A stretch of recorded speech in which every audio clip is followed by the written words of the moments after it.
nthumpa ndenge papa aza kolobela yako oyo biso tokoli na mboka soki na septembre batumbi esobe toyebi ke bamfuku bakokimilaka na munoko na bango kuna tene tokokangilaka bango facilement mais oyo azali connaisseur ya koluka bamfuku soki amoni munoko oyo bamfuku bakoti oyo azali connaisseur akotala pembeni wana bakobimela wapi sikoyo oyo bazokotimola mosusu bazwi mpe mutu mobimba batie na nthumpa wana na shikote na ye soko mikika kobima pa yo mfuku ntango ozoyoka mouvement ya kongo bu bazali koya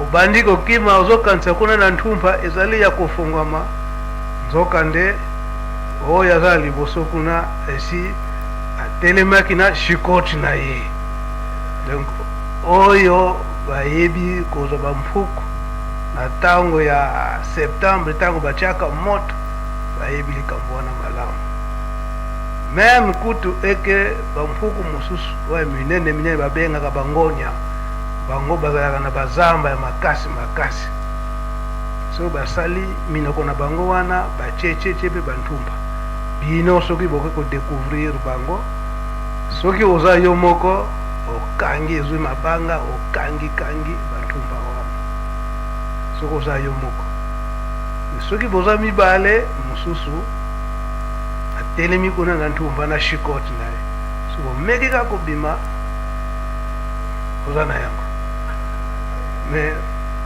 mfuku moko azalaka mwa mayele oyo babengaka batonga bango bazalaka mayele ndenge nini soki asali munoko na ye donc kuna akobimisa yango mpenza te atiango léger komsa yo ntango oza kotimula kuna oyebi oyo aza na lidusi ya kobimela te me ye kuna na kati aza na mayele na ye ayebi place ya kobimela ntango oza kotimula ye asantira ozokende kaka malembe okosituka bo abeti kaka motu pa akei ntango wana sikoyo yo toza kotiba mosusu abimeli wana donc esika kobimela na bango wana okokokanga mabanga mais oyo azali spécialiste oyo azaliki atimulaka bampuku wana ayebi ke nthumpa na ye ezali akozwa kaka bato atie pembeni wana ye kuna mfuku na kati tonga azokanisa ke naza na ekimelo na ngai ntango betaka motu kuna bino si botelemaki wana donc papa nde esika wana na kaka na éclaircir kuna na likolo fraudeur bakozalaka te na premier poste fraudeur aza te donc osali mayele na yo tika nasala nanga masumu nakobondelaka libondeli moko spécial papa akoyambanga kati wana ezali te ndenge papa diangenda alobelaki yango na mikolo eleki ndenge totiaki na bande na ye papa na éclairci kaka esika wana. Merci Papa Mbenza.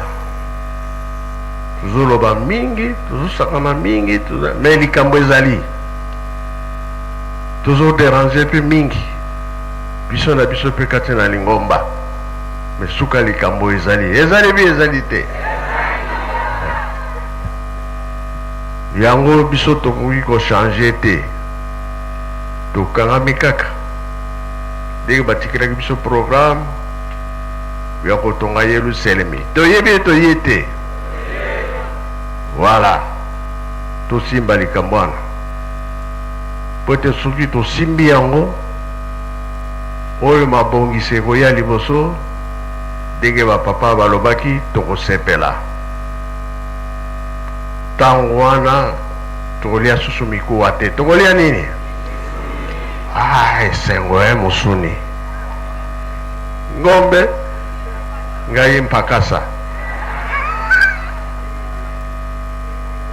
yango ezaka na gu elakisiki nga nafungoli nzela mpona nini oyo eza koloba mami bolanda te ya malamu nde yango tokosalela toyokani e napesi nzela na papa Mbenza ye mpe azala makambo. Merci papa ndenge opesi nga nzela ya koloba maye oyo papa ndenge opesi nga micro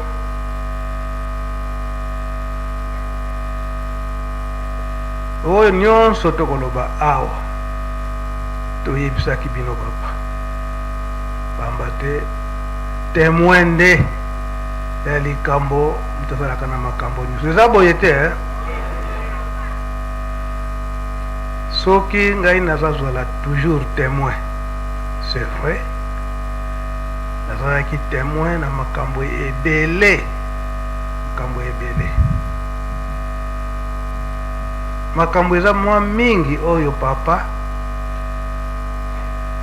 apesi biso nzela ya koloba mais le nœud du problème oyo nakobimisa awa ezali ya solo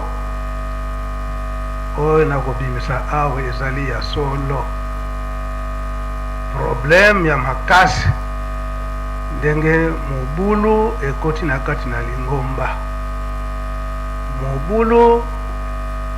kati na lingomba ebandi na biso moko bana ya bapapa eza boye te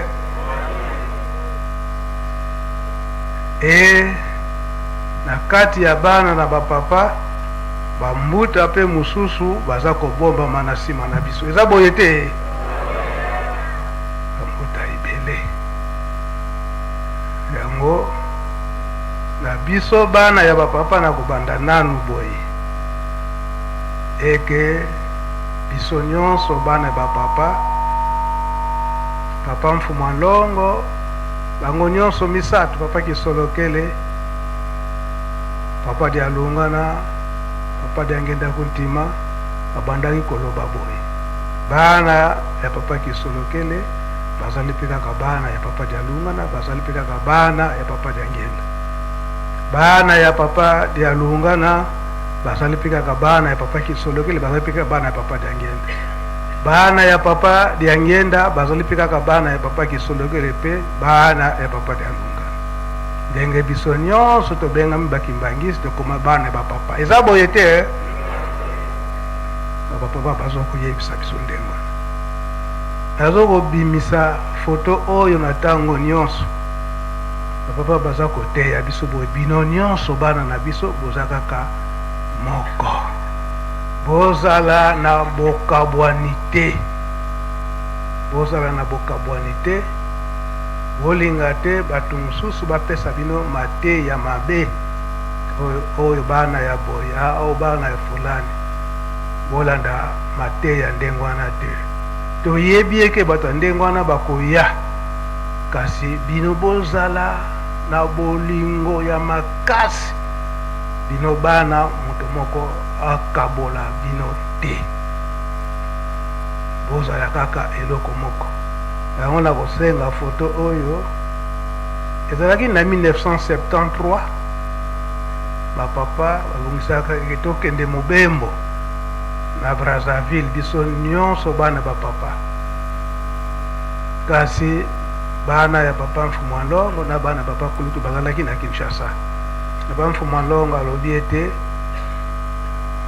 fo pe mwana ya nkamba azala yango nde foto tozwamaka na Brazzaville yango oyo awa tozali papa Christophe papa Martorel papa Alphonse ngai papa Solo papa Sami papa King na mwana moko ya défunt papa Simon Kisolokele papa José osiko aza na France kasi tanga utaka mboka papa Mfumalongo ayebise yote ndi banda kozela afandisi biso alobi ete bozokende Brazzaville esika bandimi bazali kasi bozala na bizaleli malamu bolakisa bizaleli ya malamu esika bokokende mateyi ya malamu bisika nyonso babanda kokende kasi papa Mfumalongo ayebisi nga na Kikongo ngeye nsonge ya nzila mu bahonzo tanga ayebisi nga ngeye nsonge ya nzila mu bahonzo nga lui papa Brazzaville na yebi yango te ndenge nini nakozala nsonge ya nzila embe nsonge ya nzila mu mambo ma nzambe matata donc mulakisi nzela ungalobaka Brazzaville nga na yebi yango te ndenge nini nakolakisa nzela ke tokokende bwebwe papa Mfumalongo alobi te na wana te na likambo oyo ya tata Molimo Santu oyo ya tata mabondeli mpe koloba liboso ya bato elio nde okobanda kolakisa ndenge nini bobanda kotambola nandimaki likambo wana bandeko na ngai oyo baza kuna na Kinshasa ndenge nazolobi likambo yango bazali koyoka ngai donc ezalelaka nde ndenge wana kasi soki papa alobaki ndenge wana eke bozala moko bomoko bino bana muto akabola bino te alors na 5 mois likambo ezalaka toza kotambola na biso bana na bolingo na biso nyonso sika na 5 mois ndenge ebandaki kozala likambo nyonso fo batata esika bazali biso bana fo tozala bamama mpe fo bazala soki likambo nini wana ezalaki na kati bapapa bango nyonso misato bazalaki nde bamama nyonso misato bazalaki ngai nazalaki na papa Firo alors maintenant likambo wana soki likambo nini ezalaki wana bapapa balobi ntango basilisi mbala moko na bamama nyonso misato mama moko azwaki parole ayebisi na papa Mfumalongo ndenge boza kotambusa bana na bana nyonso mutu na mutu opesa ye mosala na ye ezala te eke mosala nyonso opesa na libumu moko esika wana papa Kulutu na papa Mfumabanza babandi na bango swei papa Mfumalongo alobi te bino bamama bokokokabola bana na biso te awa bolobi ete mwana na mwana topesa mosala na ye eke na libumu moko te wana kokabola te donc likambo ya kutu tango wana 27 po ya Jean azalaki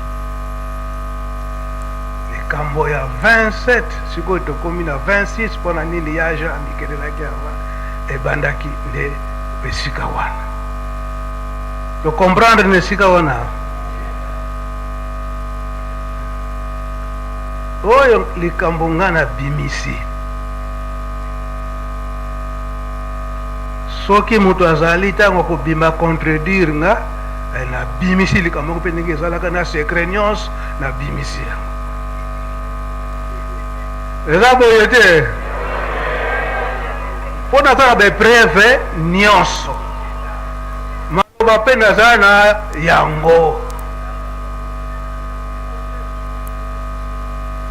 donc likambo papa apesilaki nga nzela yango wana nde nabimisa kozala témoin nango nakosenga nanu moke bolimisa biso ndenge papa abongiselaki yango kuna na ndako ya Nzambe ye moko kopesa programme ndenge nini ekozalela me makambo nyonso ezala nde awa papa afungoli nenzela afungoli nzela ndenge auti koyebisa biso likambo moko biso nyonso toyebaka ete likambo ndenge batata batikelaki yango esengili ezala kaka ndenge wana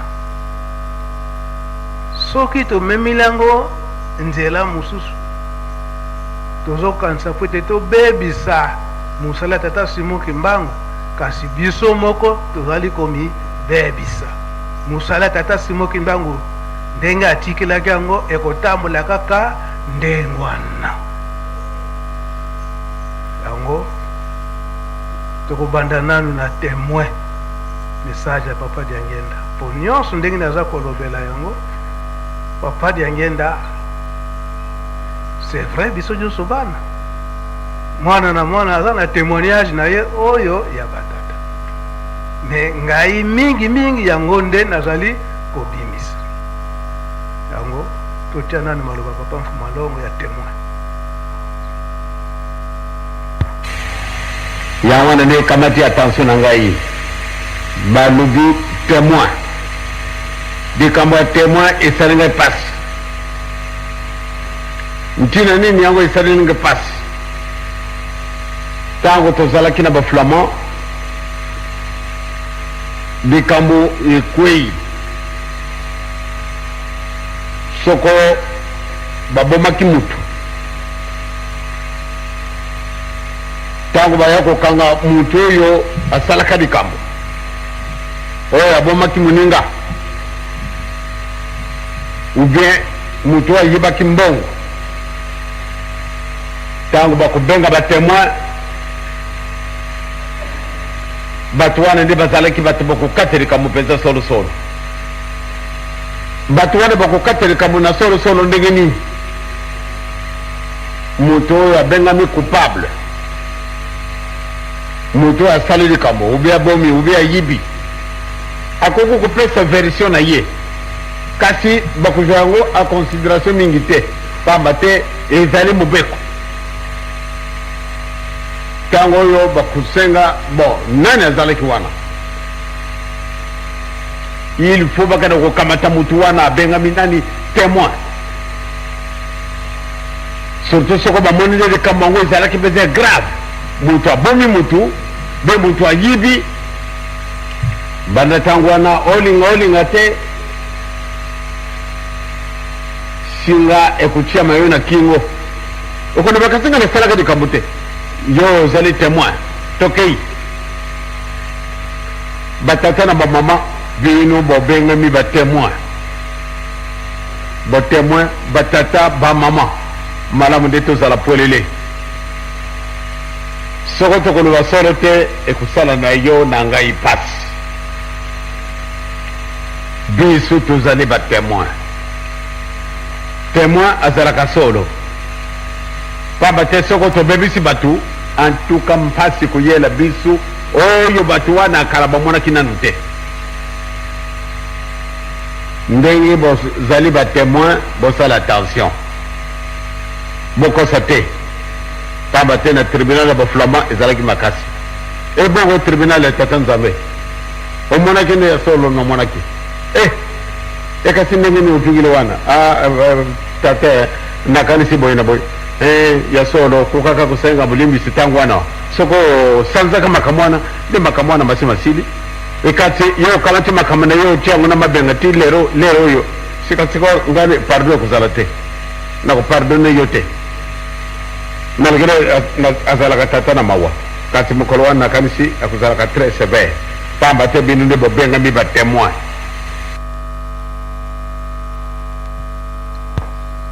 na boyi na ngai na mokolo wana nakende kokoma na esika ya pasi tolandi to tolandi te yango nde makambo nyonso ndenge toza koloba bamisusu oyo bazalaki na 5 mois bazalaki batémoin ntango nabimisi likambo yango tata mosusu amoni ngai mpe nabimisa kaka lelo oyo soki nabimisi yango te wana na mokolo ashuka kula parfois bakotuna mpona nini yo oyebaki mpona nini olobaki te yango wana abima awa espèce po bango mpe ba espèce bayebaki makambo ebele. Oui papa. Komba tata mwana pe mumisa. Merci mingi papa, ndengo pesinga maloba. Likambo oyo papa bimisi na sujet ya tango wana ba papa bazali bandeko na biso bana. Ezalaki mokolo ya mariage ya mama Marie Nsona na papa Mpanga, Mobilier Mpanga. Nde mokolo biso na SPC toyokaki likambo wana ya bokabwani. Donc moninga na biso moko na kati na biso tango dîner ezosalema aleki na nsima kote ya etan na porte oyo portail ya moke wana nde esika akutaka papa Mfuma Ndongo avandi asimbi maboko na motu. Donc na imere moko ya tristesse. Alors moninga wana ye mpe kaka moto akenda na 26 aye mbango aye kobenga biso papa Camille yaka kwaza kubenga nga beau-frère position na koti papa ezali malamu te. Alors tango tokomaki papa Camille acha tika biso ye nde moto azwaka maloba papa mpona nini yo moto balisi mwana bato bazosepela yo na position ya boye soki bandimbi bamoni papa bakokanisa nini. Nde sika papa tango apemi alobi bana na nga lokola bino boye komona nga boye komona yango bolimbisanga. Donc mikolo ezoya liboso lingomba ekokabwana me likambo yango ekokwela na makolo na ngai eza na makolo na ngai. Nasali nyonso ekoki nasali basacrifice mingi po tata alongola likambo yango me soki nasilisi sacrifice ntango nakotuna tata edi angenda ekoleka te. Donc ntango nyonso soki asali sacrifice ntango soki asilisi ntango akotuna tata ekoleka te. Donc likambo yango papa ndenge obimisi sujet wana vraiment namoni motema eninganaki. Merci mingi. Me ngai naza kose souvenir ozala wana ngai nazali kose souvenir oyo ntango tozalaki awa na 5 mois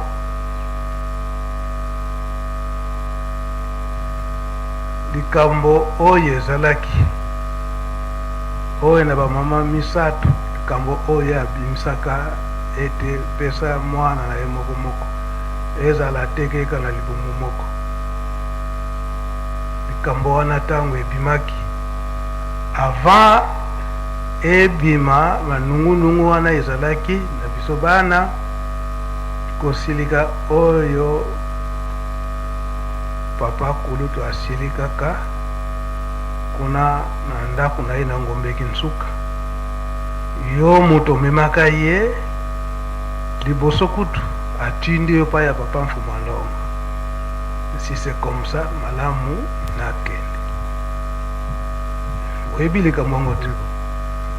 Papa Kulutu atindaka nde yo lubana na likambo wana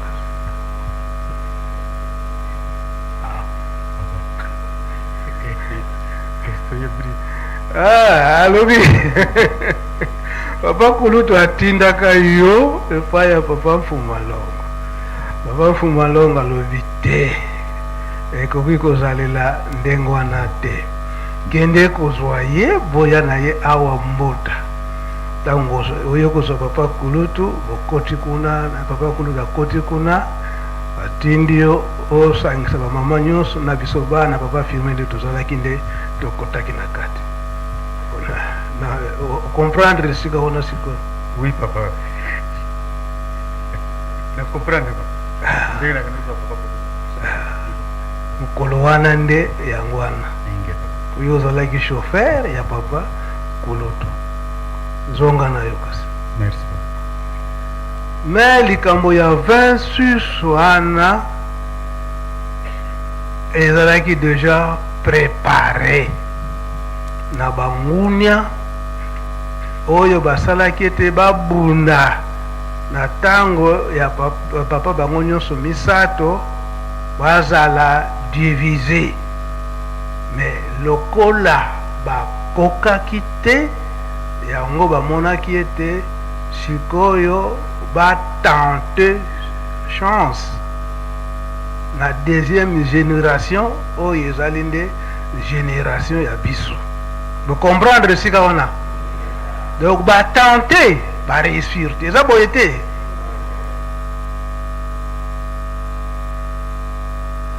Na yango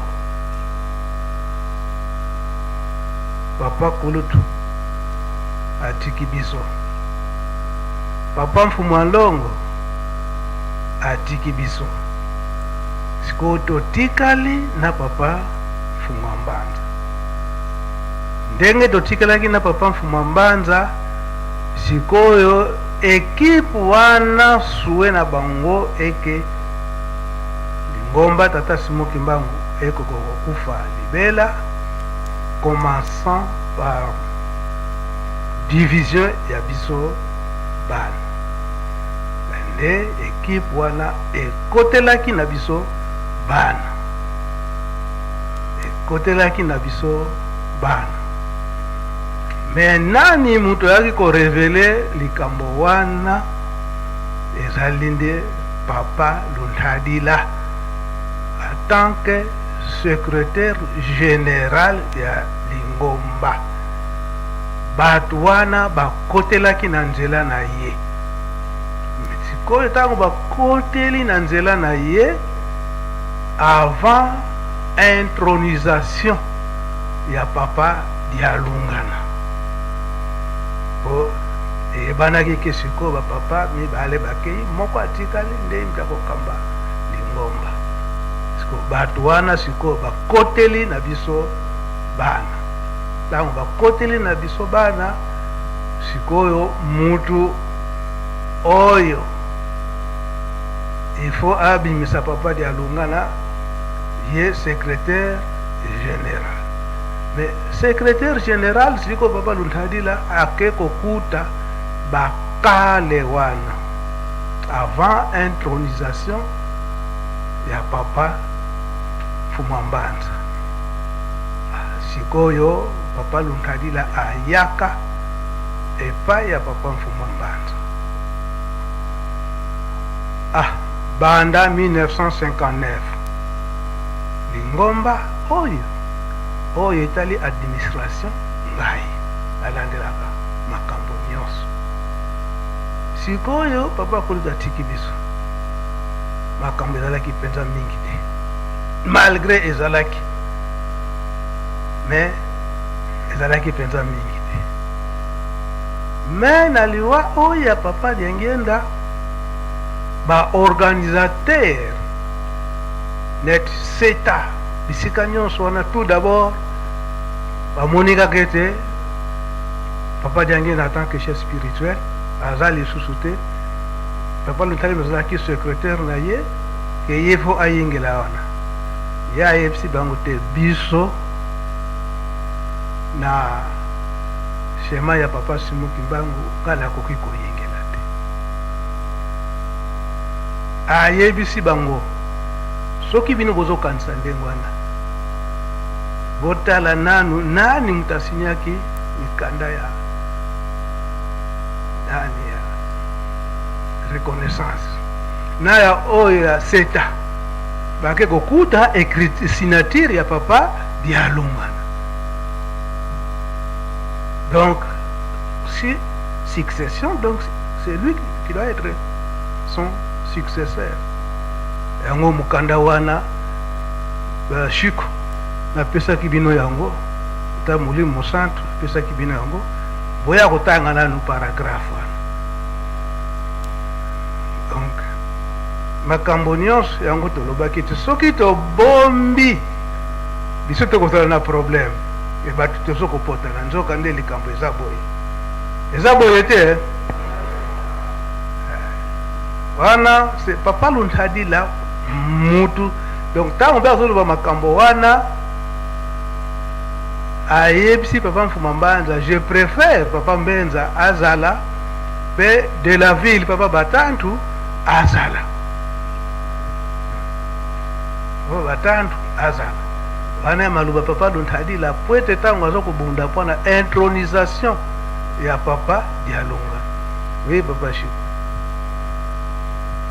Merci papa na kombo ya tata mwana pe Molimo Santu pona kopesa biso maloba ndenge tolobaki la fois passée makambo oyo boyebisaka biso yango kala le 16 août 2010 na tongo tozalaka na ndako bomba makambo oyo po mikolo ekoya bokozala lokola batémoin. Lelo eza mokolo munene nazobanga papa po namoni ke mukumba wana eza ya pasi ndenge lingomba ekomi lelo kasi tokoloba po makambo oyo biso te batokomi me bamindele nde mutu bakomaki yango ndenge tolobaki la fois passée. Suzanne H ye nde mutu akomaki livre oyo a retracé historique ya lingomba ndenge azwilaki batémoignage mais otanga kaka na mukanda ya sita tozoke ni balemba inga kaka page esika wana papa alobaki boye le chef spirituel Diangienda cherchera des appuis afin de consolider la puissance de sa tendance modérée. Autant wana bitumbe zalaki makasi nde avec les multitudes de sectes kimbangistes qui contestaient sa position, la position de Papa Diangienda. Nde avec l'église mère, les chefs spirituels s'engagent dans des pourparlers avec les représentants du Conseil écuménique des églises COE en vue d'obtenir l'entrée de l'EGEXCA dans la communauté protestante internationale à Genève. Les COE hésitent à accorder un statut privilégié à l'EGEXCA en dehors de la communauté protestante au Congo. Les négociations qui durent de 66 jusqu'à 69 s'accompagnent de plusieurs enquêtes menées sur le terrain. Les points cruciaux tournent autour du rôle attribué au prophète Simon Kimbangu par les GEXCA. Serait-il l'incarnation du Saint-Esprit, comme le relatent les membres du CPC? Les enquêteurs sont formels à ce sujet. Si le chef spirituel refuse d'adopter le baptême à l'eau, il introduira un nouveau baptême et un sacrement de la Sainte Seine à l'africaine.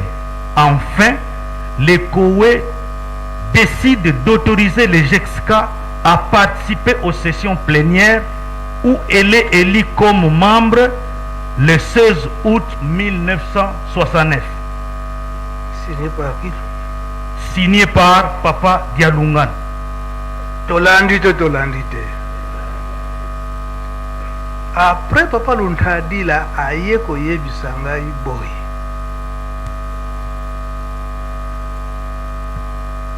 Pour avoir toutes ces précisions, cherchez un livre. Donc, Luka livre Moko Oyo Suzanne H akoma makambo nyonso wana boko découvrir yango. Et dans tous ces mouvements là, c'est moi Luntadila qui était le secrétaire général. Denge boyoki paragraphe wana. Donc ye Papa Luntadila a recommandaka ngai ekena luka livre wana. Et yeshi kondenga za wana ayebaki te. Banda tango wana na banda mukoluka livre wana. Papa Mfuma Mbanza aye kotika biso. un jour shiko aye na livre ya ayebaki te aye na livre nga natuni oyo livre nini oyo livre tata na ye oyo azali katolike kuna na kolofuma mutu apesaki ye livre mutu apesaki nga livre oyo ayebisi nga yo lokola oza na nkamba zwa livre oyo ekosalisa bino mingi kuna na lengomba ntango natali kaka livre yango mpe papa Luntadila ayebisaki ngai nde nayebisaka ye ke livre wana abomba yango kaka na etumba ndenge ebandi napesaka livre yango na mutu moko ya lingomba mokonzi mpe na aye koyebisa nga papa etumba boye nga makambo nyonso papa Mfumwa Ndongo atikali kosharshango na papa Luntadila eske okopesa nga livre wana naza na confiance na yo zwa yango kasi soki otangi ozongisila nga yango kino lelo oyo tata wana azongisila nga livre wana te na bitumba ndenge eza kokontinue nde nasalaki tout na baprofesseur Delphin Sabakine nayebisaki bango balukilanga livre etango baye kozwila biso yango bayebisinga ke non soki boza na posa nango boluka kaka adresse ya mama oyo azali encore vivante nde bokozwa makambo nyonso na ndenge natindaki bango na bato oyo baza na France bakendaki komona mpe mama wana azali encore vivante foto na ye ya kolakisa bino yango babimisili biso sikoyo oyo nyonso bapesi ye nyonso donc oyo biso bakimbangiste toza nango posa akopesa bino bacoordonne nyonso mutu nyonso akosomba na ye parce que eza livre baza koteka bazoteka yango combien kuna na France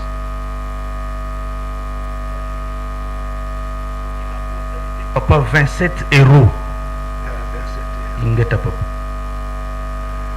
livre ndo yango wana me papa Luntadila ye moko kayebisaka papa Mbenza sala tout zwa livre wana vous aurez des difficultés mais à partir ya livre wana bokodécouvrir makambo ebele ndenge kaka tangi paragraphe wana parce que posa ndenge nalobaki wana répéter un peu place wana oyo bamindele wana to bato wana tendance nini babandaki kobanga donc continuité ya église kimbangiste ke ezala mpe kaka na trinité elelo oyo 26 yango esika wana donc soki ye asilisi Koran nkamba bobonganga boyemba nzembo na biso wana soki boyembi yango oyo bayebi nzembo yango mpe bakoyemba na bango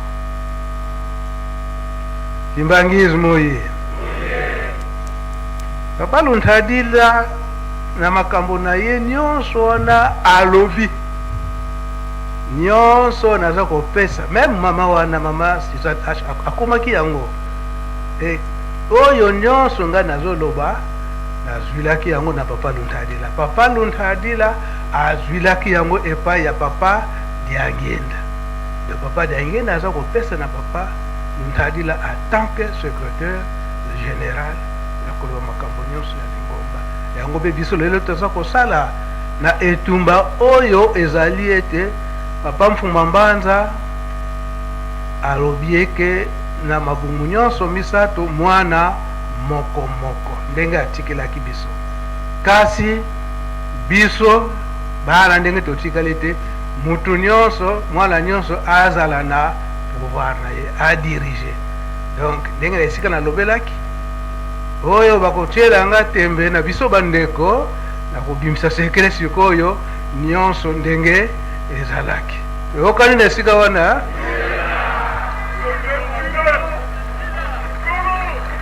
papa Shiko. Na kombo ya tata mwana pe Molimo Santo papa makambu toponi ndenge bolobi toponi yango kopona mais ndenge tolobi les livres version électronique quelques pages eza sur le net soko beti kaka histoire du kimbangisme par Suzanne H okomona yango na Google, tu peux tirer ces deux parties mais livre eza munene ya 300 pages na babisika oyo to papa pesi biso autorisation to luki balobeli ndenge nini Lingomba comme institution tangu bitumba ebandi papa Diangienda asalaki ndenge nini na ba papa pona Lingomba evanda lokola lelo Mundela lobi. Les JEXCA s'est forgé à partir d'un rassemblement de divers mouvements politico-religieux d'inspiration kimbangiste réunis à la veille de l'indépendance de l'ex-Congo belge. De 1921 à 1958, les kimbangistes firent des victimes de la répression ordonnée par l'administration coloniale belge afin de sauvegarder l'ordre public.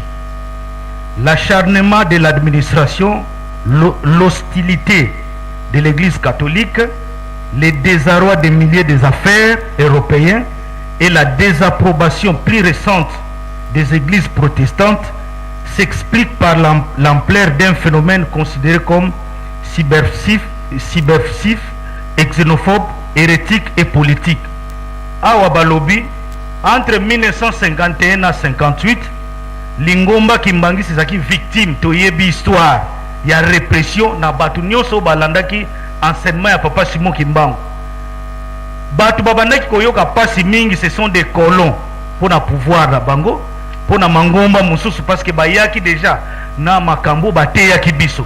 Maintenant à la fin bamoni que mouvement au papa Simon Kimbangu aye nango eza échangé pour na bango eza lokola xénophobie, c'est-à-dire que biso ndenge tozolanda papa Simon Kimbangu tolingi makambo ya bapayate, tolingi bapayate, tolingi ko changer ba valeur, tolingi ko sala politique. Les archives coloniales belges signalent l'existence de divers mouvements politico-religieux d'inspiration kimbangiste tout au long des décennies. Bangunziste bazalaki, le salitisme ezalaki, l'empadisme ou le kakisme, le Nzambi Malembe en 1948, etc. De 1956 à 1960, les adeptes de Kimbangu peuvent envisager la création d'une église kimbangiste appartenant à de diverses tendances, se réunissant autour du fils du prophète Diangienda Kuntima. On y trouve en majorité les noyaux Bakongo fidèles à Marie Mouilou, l'épouse du prophète, mais également quelques ngundistes, les salicistes, rejoints plus tard par les ex-déportés revenus dans leur foyer, dont le nombre d'empadistes, l'ensemble des fidèles Nangongawana Balobi, c'était entre 60 000 à 100 000 personnes. Awa Balobi Boy. Entre 59, maintenant 56, 59, maintenant Lingomba et Lingi to bimato zala officiel. Maintenant batu ya liboso oyo batelemi ezali bato yo les noyaux bakongo oyo batikalaki fidèle na mama Mwilu, c'est-à-dire to yebi ete batu ya kala to yebi biso ba jeune o toza lelo esengeli to yeba vraie histoire. Tant papa Simon Kimbangu akei mama Mwilu atikalaki na ngome kinsuka condamné akoiko bimate, mais batu ya ndenge na ndenge o bazwaki vision ya papa Simon Kimbangu, o bazwaki likambo ya papa Simon Kimbangu tel que ndenge ezalaki, ata babandaki kokangama babandaki toujours koya, mais po baya esengeli bakoma na lukengo, c'était dit la fois passée, nde na butu baye na mama Mwilu. Maintenant tous ces noyaux là na ba mususu bandamu ya bangunzi, c'est-à-dire bangunza oyo papa alobeli babandaki koyawa batala ndenge papa Simon Kimbangu azosalela bameka mususu bakendaki mususu batikali nde noyo wana yango nde fale organiser lingomba. Mais ba ele ezalaki ebele, ba el oyo tozobenga kimbangiste, mais le vrai el oyo abengi awa el modéré du mouvement kimbangiste représenté par le chef spirituel d'Yangendia devient porte-parole du courant apolitique désormais au sein de l'EJEXCA. Ba courant oyo mususu ezalaki ba mouvement politico-religieux, ba mouvement mususu bazoko mibenga ba kimbangiste mais sont des politiques. Or papa Diangienda alingi ko bimisa ba philosophie nyonso wana. Tant que papa Diangienda na ba papa ndenge bazalaki bango misato bazoluka ko orienter lingomba ezala apolitique, parce que ba protestant, ba catholique, ba missionnaire ba bandaki ko funda déjà papa Simon Kimbangu depuis 1921 que papa Simon Kimbangu azosa la politique ezali lingomba te. C'est comme ça fallait maintenant montrer une église qui est une église apolitique. Maintenant ba tendance mususu etikalaki baza en même temps politique, en même temps religieux. Ndenge tozo mona lelo okomona o chef spirituel kasi asali parti politique ce qui définit siko batu wana bakotangela bango wapi aza politique to aza nini makambo wana papa Diangienda abundelaki yango déjà. Le représentant légal de l'EJEXCA cherche à consolider le pouvoir. Papa Diangienda tango avwandisi pouvoir azui pouvoir absolu, c'est-à-dire pouvoir oyo yende mukonzi sur tous les fidèles. Na makambo nyonso oyo etali lingomba ezala administration, ezala finance, ezala nyonso, c'est lui papa Diangienda qui donne des orientations lokola sikoyo. Donc papa azana mutu mususu te bakoki ko kabolane pouvoir au chef spirituel adjoint. Non, le chef spirituel a le pouvoir absolu ya yemoko. Yemoko mutu ayebi na kosala nana na kopesa nini. Mais quelqu'un ne peut pas sortir, c'est dire chef spirituel, leader spirituel nani de l'église kimbangiste wanande ba mouvement politico-religieux. Ndenge totangaki paragraphe fora tokozongela lisusu te pona bitumba wana oyo elekaki na ntango wana papa Diangienda amenaki ba démarche makasi pour stabiliser lingomba oyo tozomona. Imaginez que papa Diangienda afwa ke kosala ba démarche tina poto na conseil écuménique des églises pour bandima ete lingomba oyo ezali vraiment lingomba, ezali parti politique te, eza mouvement politico-religieux te. Nde le 16 août date ya lelo 59 mikanda esinyamaki lingomba ekomaki membre ya kowe na suka ezalaki seta. La multiplicité politico-religieuse inquiète également le régime. Tangu lingomba ebimi, lingomba ezosambela, papa Diangienda lingomba ezali. Batu nyonso bayebi ke siège ya lingomba ezali nkamba. Chef spirituel azali, azana bandeko na mibale na bambuta lingomba. Mais pouvoir tangu wana balobi ya président Mobutu ezoko s'inquiéter toujours sur ce mouvement politico-religieux. Bamoni que en dehors de cette église, il y a aussi d'autres églises. Donc ba église mususu ezali pembeni d'apparence kimbangiste. Baza ba kimbangiste te, mais bazolata ba uniforme lokola ba kimbangiste, koyemba banzembo lokola ba kimbangiste, tout ça ezo prêter confusion na bakondi. C'est comme ça, après l'interdiction des partis politiques, le régime ya président Mobutu Natangwana, il promulgue une nouvelle loi réglementant les cultes. Le président Mobutu Natangwana bazwaki mubeko pona ko réglementer ba makambo ya ndako ya nzambe.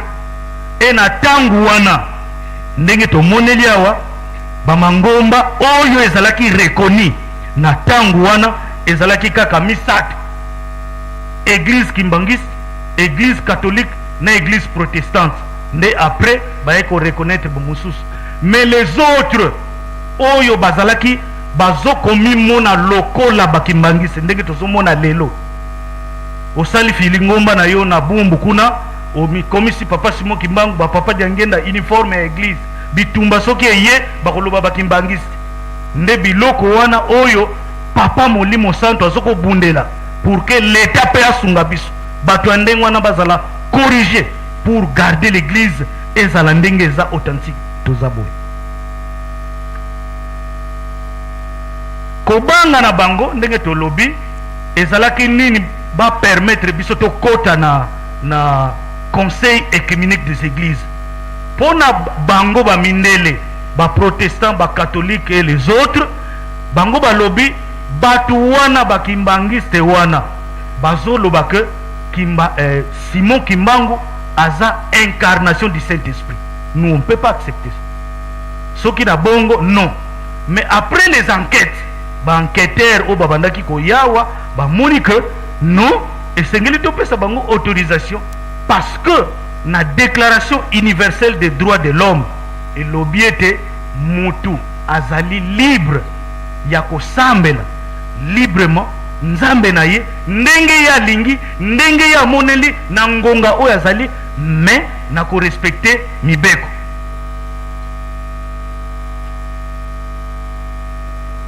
Les GEXCA demeurent la politique demeure le principal bénéficiaire de cette affaire en raison de l'authenticité du kimbangisme en comparaison avec le christianisme missionnaire.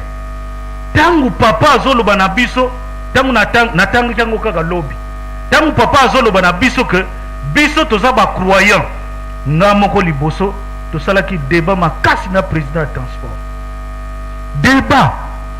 Mais papa makambo bimisi to sali ba recherche to suki mais awa mundela lobi l'église kimbangiste demeure le principal bénéficiaire de cette affaire en raison de l'authenticité du kimbangisme en comparaison avec le christianisme. Donc comparaison au basali et sali différence entre kimbangisme qui est une religion pure et le christianisme qui est aussi une autre religion. Il y a des croyants en Christ et les croyants en Papa Simon Kimbangu. Je pense que ma critique Koya Suzanne H. Ngaïté. Elle est encore vivante. Ingeta papa. Je pense que c'est 69 ans déjà.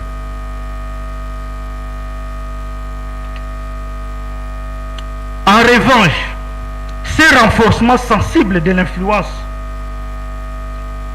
de l'EGEXCA met dans l'embarras les réformistes.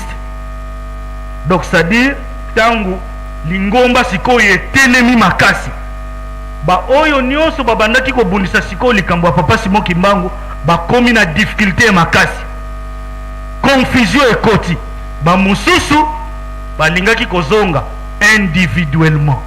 C'est comme ça les chefs spirituels avec son église va co-organiser assemblée générale ya liboso na 61 action de grâce lelo ingeta papa nde yango wana na tangu wana assemblée générale mikolo eleki awa papa lobi action de grâce papa asali eloko moko dans les églises du monde depuis l'histoire des églises na yebite bambuta batanga ka bible baza soki mukonzi atikala kosala yango batu bazwi babitumu ya ndenge na ndenge mukonzi alobi batu nyonso bazonga sans exception.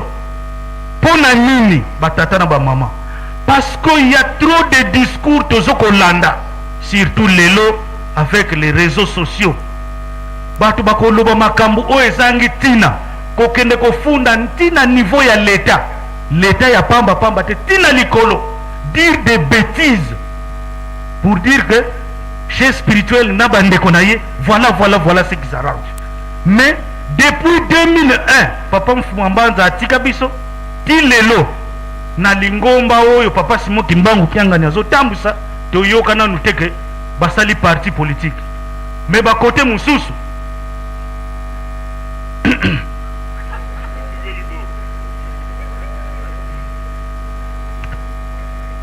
les ex-dissidents ne reçoivent leur carte de chrétien qu'à condition de se plier à l'autorité du chef spirituel et aux pratiques orthodoxes de l'église. Balobaki boye que badissident wana nyonso oyo totangi depuis 1921 ti na bangonga wana, seule condition bapesaki bango pour que bandima bino natangi se plier sans condition à l'autorité du chef spirituel représentant légal. Soki oboyi kondima kozala sima papa ndenga yebisaki biso ake biso nyonso sima papa, sachez que okoyate, il n'y a pas de condition. Et puis ko respecter ba pratique, donc ndenge lingomba liturgie kimbangisi ezoko tambola munene nde mutu azokoma o bazoyoka ngai baza na livre bazoko tamba ngai te.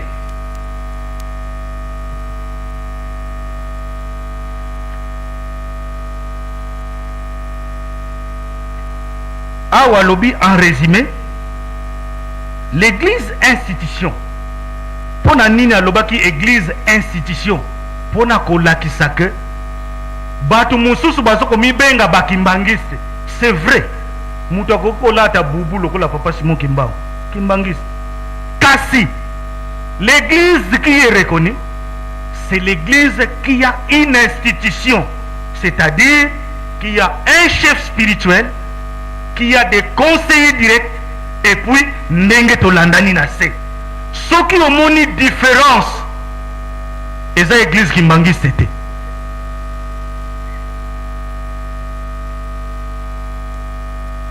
Se trouver dans l'obligation d'asseoir son pouvoir au moyen de compromis idéologiques à chaque étape de son développement. Ndenge papa azoko loba tangu lingomba evandi, papa Diangenda avandi na ba papa avandi na bambuta ba tracer plan ya développement ya lingomba. Ndenge tomoni biso nazalaki mwana mukeme ba ndako ndamba ya mandalala kuna to banda kuvanda na ndako nzamba mandalala na ba bambu ba papa basali plan ya développement pona nini ya lingomba. Lelo biloko nyonso totongiao na église institution.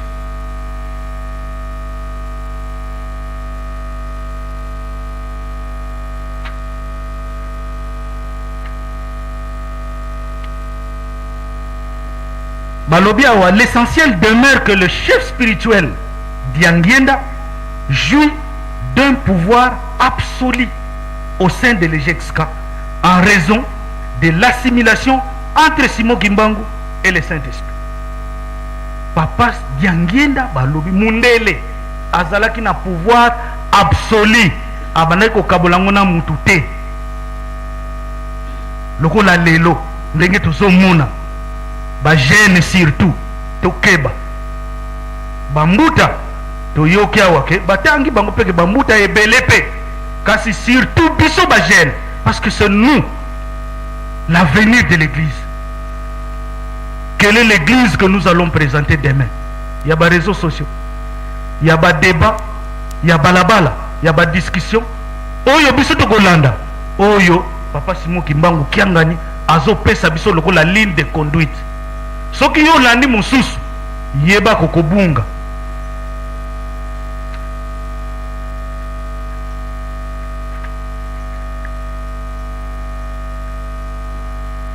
Papa namukanda oyo bopeselaki biso nzela topona yango wana.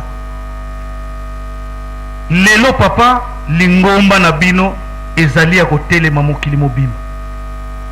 Kasi mayema lekaki le 16 août 2001 papa Mfuma Mbanza batu ebele bakoloba ete papa Mfuma Mbanza lokola atikalaki kolakisa te, ba papa lokola batikalaki kolakisa te, mais papa Mfuma Mbanza toyebi biso nyonso kalotaki ndoto awa mutu aexplika ndoto wana azali bato akala bayebi nga na koloba bakombo na bango te.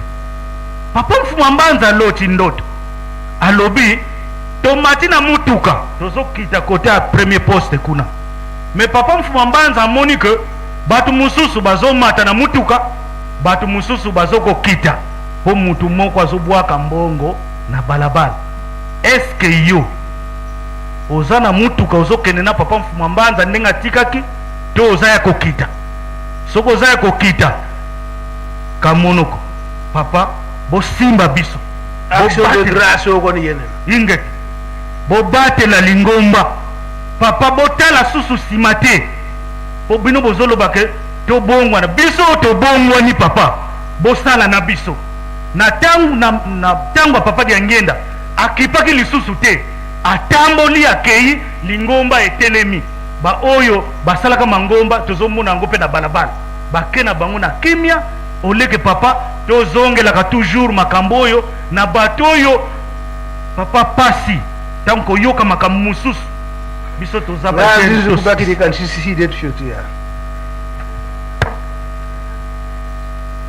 livre oyo ezali Papa Luntadila ye moko ntango tozalaki kuna na payote bazalaki bango mibale, mais apréféré alobi ke papa nakosolola na yo mais fona pona bambangi mibale bazala.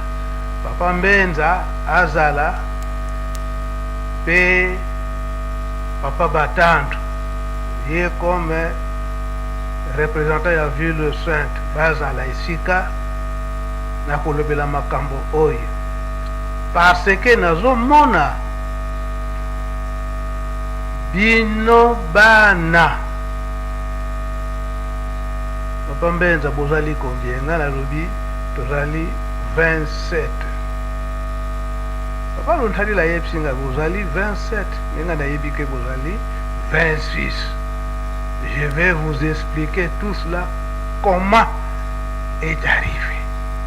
Ngai nazoko milongola na ngai na kokende ya papa Kisolokele aebsinga bo na kokende papa Kisolokele j'ai eu des problèmes wana Papa Luntadila pe na kokende na papa Diangeda j'ai des problèmes aussi ngo fona lobango epa ya Papa Mfuma Mbanza yo mwana ozala témoin parce que yo mtozali ao Papa Batandu ye témoin ya lingomba esika na kobimisela makambo nyonso wana asalaki mabeto malamu malamu et alobi était banda 1959 c'est moi jusqu'aujourd'hui en 92 wana donc c'était ça tombe mois d'août parce que intronisation ya Papa Mfuma Mbanza na Kinshasa ezalaka na le 12 septembre le 12 septembre. Donc, avant babimisa Papa Mfuma Mbanza na lingomba de makambo wana elekaka parce que ya alobi ke nazana ba problème na batu mususu te lingomba kutu te bino bana Papa Luntadila yango alobi ete tikete nabimisa nyonso yo mwana ozala témoin Papa Batandu pe azala témoin esika wana nde alakisilaki nga livre wana Papa Luntadila koral ntamalutela manenge lingeti nkunga bajene oye bokulimisa biso papa tozozwa ngonga mulai me toza ko éclaircir likambo yango tozo éclaircir likambo yango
travailler, il y a 5 commandements de l'Église, il y a 4 évangélistes, il y a 3 personnes en Dieu, il y a 2 testaments, l'Ancien et le Nouveau.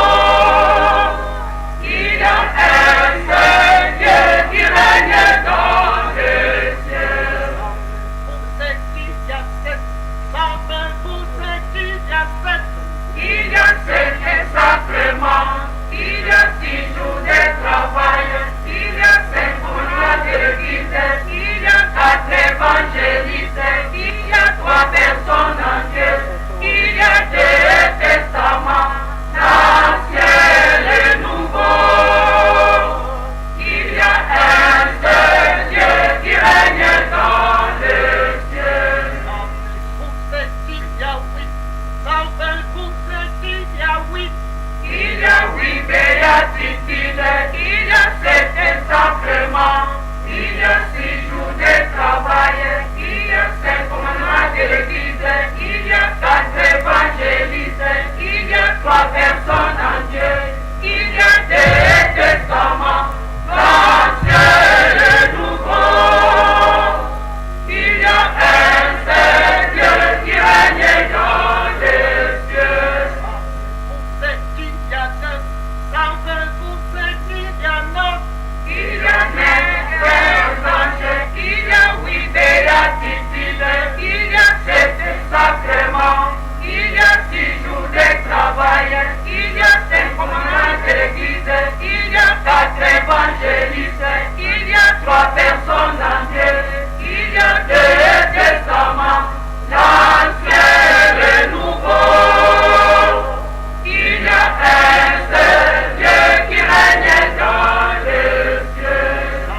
Pour ceux qui y a 10, pour ceux qui y a 10, il y a 10 commandements de Dieu, il y a 9 sacrements, il y a 8 béatitudes, il y a 7 sacrements, il y a 6 jours de travail, il y a 5 commandements de l'Église, il y a 4 évangélistes, il y a 3 personnes en Dieu, il y a 2 testaments, l'Ancien et le Nouveau. Il y a un seul Dieu qui règne dans les cieux.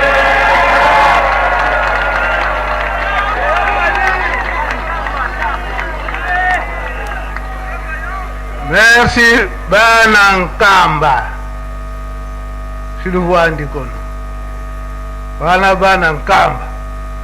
Yango tolinga kibozala awati le 16 août. Bobino boto bafani na papa Mfuma Mbanza botangi awa. Nango nkoleleki tolobaki.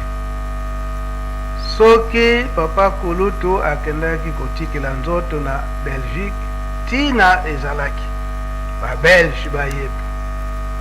Soki pe akufelaki na Suisse, na paragraphe wana totangi po batu nyonso wana babundisaki likambo tata Simon Kimbangu oyo papa Diangenda bundelaki. Tolandi te na Suisse po bango bazala batemwe. Yango alobaki ete nazokende na Suisse nayebi ke likambo ezali wana hôpital te, wana kisi te, kasi pona kokokisa likambo pona bayeba to comprendre sika wana sikoyo. Donc il y a des formalités ndenge nazokende na Suisse, nazoko remplir formalité. Aloba komona biso le 12 juin na 91 mwana